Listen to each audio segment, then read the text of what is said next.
Hello guys, ഇന്ന് ഇലക്ഷനൊക്കെ അല്ലേ, എല്ലാവരും വോട്ടിടാൻ പോയായിരുന്നോ? ഞാനും വോട്ടിടണം എന്നൊക്കെ പറഞ്ഞിട്ടിരിക്കുവായിരുന്നു. ഓൾറെഡി നാട്ടിലിവിടെ വന്നപ്പോ, അവിടുത്തെ ഇടുക്കിയിൽ നിന്ന് ഇവിടെ വന്നപ്പോഴത്തേന് വോട്ടിടാമെന്നൊക്കെ പറഞ്ഞിട്ടായിരുന്നു ഇരുന്നത്. അന്നേരമാണ് ഗൈസ് ഞാൻ സത്യം പറഞ്ഞത്. അത് ഇന്ന് എനിക്ക് വോട്ടില്ലേ. ഇവിടെ ഇലക്ഷക്കാരും പാർട്ടിക്കാരൊക്കെ വന്നപ്പോ പറഞ്ഞത് വോട്ടുണ്ട്, ലിസ്റ്റ് കൊണ്ടുവരാത്തതാണ്, വോട്ടുണ്ടെന്നൊക്കെ പറഞ്ഞു. നാളെ വന്നാൽ മതി എന്ന് പറഞ്ഞു. അങ്ങനെ വോട്ടിടുന്നതിന് മുന്നേ വെറുതെയും കൂടെ ഒന്ന് അമ്പലത്തിൽ പോയിട്ട് അവിടെ പാർട്ടി ഓഫീസിലോട്ട് പോയതാ. അന്നേരം അടുത്ത ലിസ്റ്റിൽ പേരില്ല. അന്നേരം അവർ പറഞ്ഞു ലിസ്റ്റിൽ പേരുണ്ട്, നിങ്ങൾക്ക് എടുത്തു തരാം, നിങ്ങളെ വിളിക്കാന്ന്.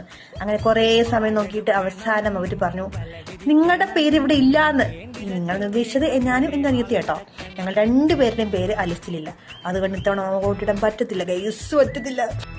പിന്നെ കഴിഞ്ഞ 2024 നമ്മുടെ പാർലമെന്റ് ഇലക്ഷൻ ഉണ്ടല്ലോ, അതിന് ഞാൻ നല്ല ആഡംബരമായിട്ടോ ഇലക്ഷൻ വോട്ട് ചെയ്തത്. കാരണം വേറെ ഒന്നല്ല, അന്നായിരുന്നു എന്റെ കല്യാണം.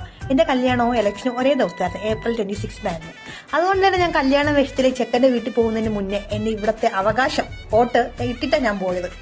അന്ന് കൂടെ ക്യാമറമാനൊക്കെ ഉണ്ടായിരുന്നു. പക്ഷെ ഇത്തവണ എന്റെ പേരില്ല. അപ്പൊ എന്നെ പോലെ അല്ല, ഞങ്ങളെ പോലെ ഇതുപോലെ വോട്ടിടാന്നും പറഞ്ഞ് കരുതി ഇരുന്നിട്ട് വോട്ടിടാൻ പറ്റാത്ത ആരെങ്കിലും ഉണ്ടെങ്കിൽ ഒന്ന് കമന്റ് ചെയ്യണേ.